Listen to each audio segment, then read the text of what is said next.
Welcome students to Unlocking Wits. As you know, we are presenting a complete solution of René and Martin's grammar book. In the last two episodes, we have completed 20 sentences and today we'll complete 10 sentences more. You see, the very first sentence is, I was walking along the street one day, I saw a dead snake. Yeah, as you know, subject इसके common हैं, दोनों आई हैं और काम एक साथ हो रहे हैं. मतलब आई वॉज वॉकिंग, मैं चल रहा था और चलते चलते मैंने सांप देखा. ठीक है, तो ये प्रेजेंट पार्टिसिपल से जुड़ जाएगा. प्रेजेंट पार्टिसिपल में आपको पता है सब्जेक्ट को एलिमिनेट कर देना है, फाइनाइट वर्ब को एलिमिनेट कर देना है, बाकी एज इट इज़ रहेगा वो. जैसे अब हम इसको भी एलिमिनेट कर देंगे, इसको भी कर देंगे, यहाँ से ले लेंगे, क्या हो जाएगा? वॉकिंग. वॉकिंग का मतलब हो जाएगा चलते हुए. along the street one day, comma, I saw a dead snake. ठीक है. सेकेंड सेंटेंस देखिए, he was overpowered. he was overpowered, he surrendered, मतलब वो ओवरपावर हो गया और उसने सरेंडर कर दिया. सब्जेक्ट कॉमन है ना, काम एक साथ हो रहे हैं. ओवरपावर किया, सरेंडर कर दिया, तो हम इसको ये हटा देंगे. अब क्योंकि ये पैसिव वॉइस था, ठीक है, क्योंकि ये वॉज और वर्ब की थर्ड फॉर्म, ये पास्ट इंडेफिनिट पैसिव वॉइस है. और पैसिव वॉइस को प्रेजेंट पार्टिसिपल कैसे बनाते हैं? बीइंग और वर्ब की थर्ड फॉर्म से. तो हम बना देंगे इसको कैसे? इसको भी एलिमिनेट, इसको भी एलिमिनेट. बीइंग, फिर वही ओवरपावर्ड, कॉमा, ही सरेंडर्ड, हो गया. थर्ड देखिए, he ran at top speed, he got out of breath. Subject common है, काम एक साथ हो रहे हैं. वो भाग रहा, बहुत तेज़ी से भागा, वो टॉप स्पीड से भागा और वो सांस फूल गई उसकी. तो बस ये करिए, इसमें फाइनाइट वर्ब यही थी, तो हम इसको अब क्या बना देंगे? Present participle. Running at top speed, comma, he got out of breathe, है ना. ही possessed all the advantages of education and wealth. he never made name. तो इसको कर देंगे, इसको प्रेजेंट पार्टिसिपल बना देंगे. क्या हो जाएगा? possessing, possessing, possessing all the advantages of education and wealth, comma, he never made name, full stop. अब देखिए ये, The Russian burnt Moscow, the French were forced to quit it. अब इसमें क्या है कि इसमें सब्जेक्ट डिफरेंट है. ये इस एक्सरसाइज मतलब प्रेजेंट पार्टिसिपल से नहीं ये जुड़ पाएगा क्योंकि इसमें सब्जेक्ट कॉमन नहीं है. आप देख सकते हैं इसका सब्जेक्ट क्या है? रशियन है, इसका द फ्रेंच है, तो सब्जेक्ट डिफरेंट है. तो जब सब्जेक्ट डिफरेंट होते हैं और इनमें, लेकिन ये नेपोलियन का जो ऑपरेशन था, उसका जो रूस पर उसने जो हमला किया था, तो this story is the इन्वेशन of Napoleon over Asia. तो रूस की सेना जानती थी कि वो नेपोलियन की सेना से जीत नहीं पाएंगे, तो वो उन्होंने क्या किया? वो पीछे हटते चले गए और नेपोलियन की सेना को आगे बढ़ने दिया. और रास्ते में जो भी खेत खलिहान, उन्होंने जितने भी खाने पीने के रसद की सब चीज़ जला दिए सब, और पानी के स्रोतों में जहर डाल दिया. ठीक है, तो ये किया उन्होंने. तो फिर रशियन सेना को फ्रेंच सेना को मजबूर होकर के वहाँ से वापस आना पड़ा. तो आप देखिए इसी पर ये लिखा हुआ है. तो रशियन ने मॉस्को जो था, मॉस्को उसको जला दिया. मॉस्को अभी कैपिटल है रशिया की, उस समय लेनिनग्राड थी. लेनिनग्राड से पहले उसको सेंट पीटर्सबर्ग बोलते थे, फिर बाद में लेनिनग्राड बोलते. तो the Russian burnt Moscow, Russian ने मॉस्को को जला दिया. The French were forced to quit it. तो इसमें क्या है?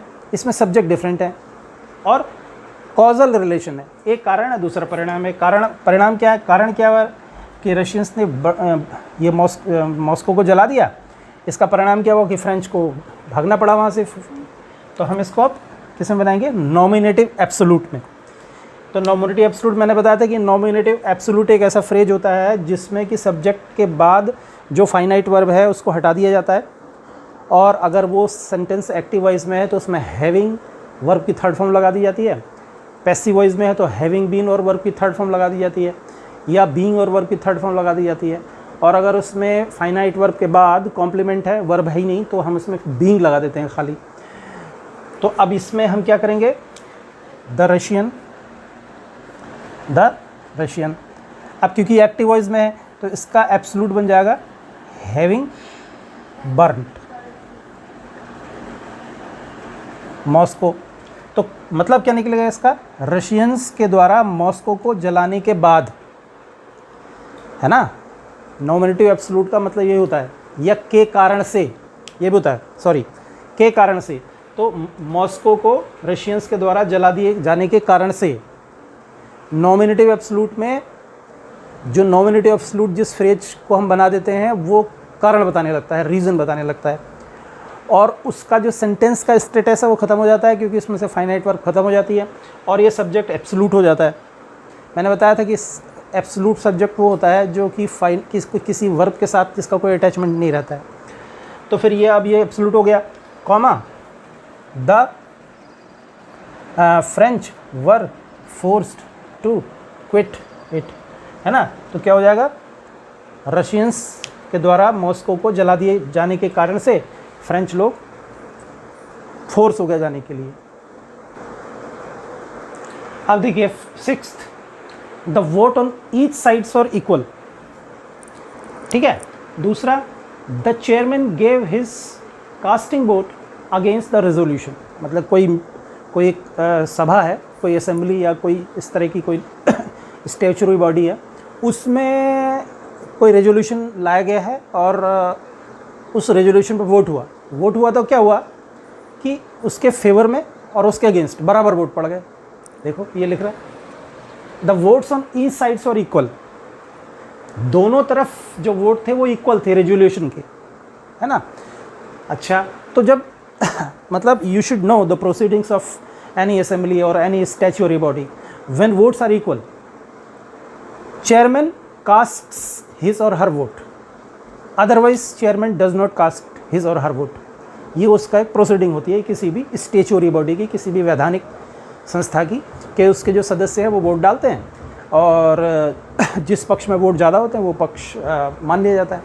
लेकिन कभी कभी ये स्थितियाँ पैदा होती हैं कि vote on each sides are equal, तो ऐसे में चेयरमैन वो कास्ट करता है वोट। तो ये इसमें है, the votes on each sides are equal, the chairman gave his casting vote against the resolution. तो सरल है, लेकिन एक बात है, इसमें सब्जेक्ट डिफरेंट हैं, इसमें सब्जेक्ट डिफरेंट है। चेयरमैन ने रेजोल्यूशन के अगेंस्ट में वोट क्यों डाला, क्योंकि दोनों तरफ बराबर वोट आ गए थे। तो ये क्या हुआ, कॉज एंड कंसीक्वेंस का मसला है इसमें, इसे कहते हैं कॉजल रिलेशन। तो हम फिर कॉजल रिलेशन में नॉमिनेटिव वो लगाते हैं, क्या एब्सोल्यूट बना देते हैं फ्रेज को। तो हम क्या फ्रेज को एब्सोल्यूट बनाएंगे, the votes on each sides. अब ये जो है मैंने आपको बताया था, नॉमिनेटिव एब्सोल्यूट जो वो 3 तरीके से बन सकता है। अगर ये एक्टिव वॉइस में होता तो हम हैविंग और वर्ब की थर्ड फॉर्म बना देते, पैसिव वॉइस में होता है हैविंग बीन और वर्ब की थर्ड फॉर्म बना देते। अब इसमें जो फाइनाइट वर्ब है उसके बाद ये कॉम्प्लीमेंट है, ये वर्ब नहीं है, तो हम इसको बीइंग में कन्वर्ट कर देते हैं। तो क्या हो जाएगा, being equal.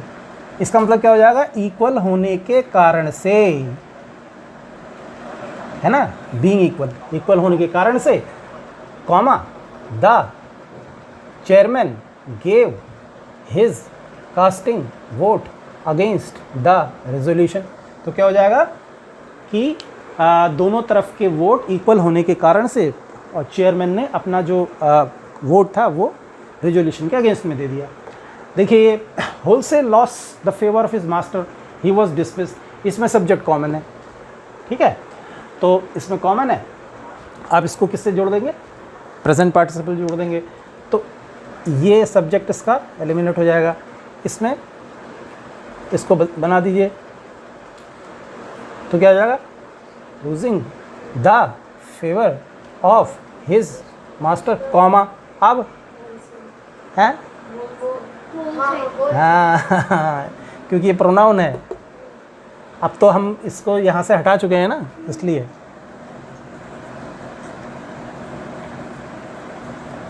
was dismissed. He is a big boy. He is a big boy. He is very strong. He is in football team.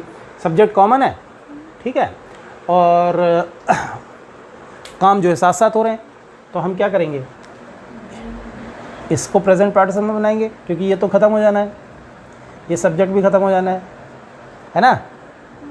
तो इसमें प्रेजेंट पार्टिसिपल कैसे बनता है, बीइंग से, तो क्या कहेंगे, being a big and strong boy.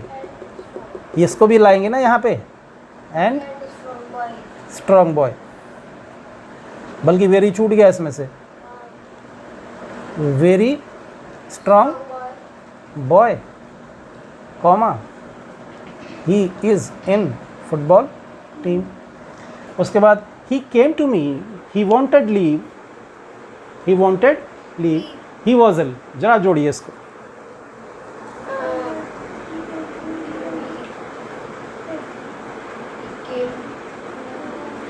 पहली बात तो ये है, हाँ पहला काम ये है, दूसरा काम ये है, तीसरा काम ये है ना। अब ये जो सेंटेंस है ये वाला, ये प्रेजेंट पार्टिसिपल से नहीं जुड़ेगा ना। ये दो तरीके से जुड़ सकता है। कैसे, पहले इसको लीजिए आप, क्या होगा, बीइंग इल, इल, फिर ही केम टू मी, ठीक है। अब दो तरह से ऐसे जुड़ जाएगा, या तो आ जाएगा फॉर लीव, क्योंकि फॉर जो है वो ये बताता है क्या, वांट बताता है, फॉर वांट बताता है, और इन्फिनिटिव भी वांट बताता है, टू और वर्ब की फर्स्ट फॉर्म।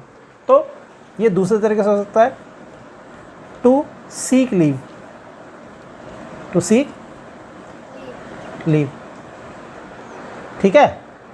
दो तरीके से ये बन सकता है। अभी हम जो इसके बाद एक टॉपिक लेंगे कि कैसे हम इन्फिनिटिव से जोड़ेंगे। तो अभी इन्फिनिटिव का था नहीं, तो इसलिए ये हो गया। I heard Abdul, he was shouting very loudly, he was calling me, ये सिंपल है। हाँ, आई हर्ड अब्दुल, ये अलग, शाउटिंग वेरी लाउडली, ये एंड, ये ख़त्म, कॉलिंग मी, बस। तो क्या होगा, I heard Abdul shouting very loudly and calling me, ठीक है। तो ये इस तरह से ये एक्सरसाइज कंप्लीट हो गई है, और अब हम अगले एपिसोड में किसी दूसरी ट्रिक का इस्तेमाल करेंगे सिंपल सेंटेंस बनाने में। और वो ट्रिक होगी, क्या ट्रिक होगी वो, कि आप किसी सेंटेंस में जो इन्फॉर्मेशन दी हुई है, ठीक है, उसको अपोजिशन में कैसे लेंगे, नाउन इन अपोजिशन में कैसे लेंगे, या नाउन्स या फ्रेज इन अपोजिशन, तो हम वो सीखेंगे और उससे जोड़ना सीखेंगे। बड़ा आसान होगा वो। Thank you.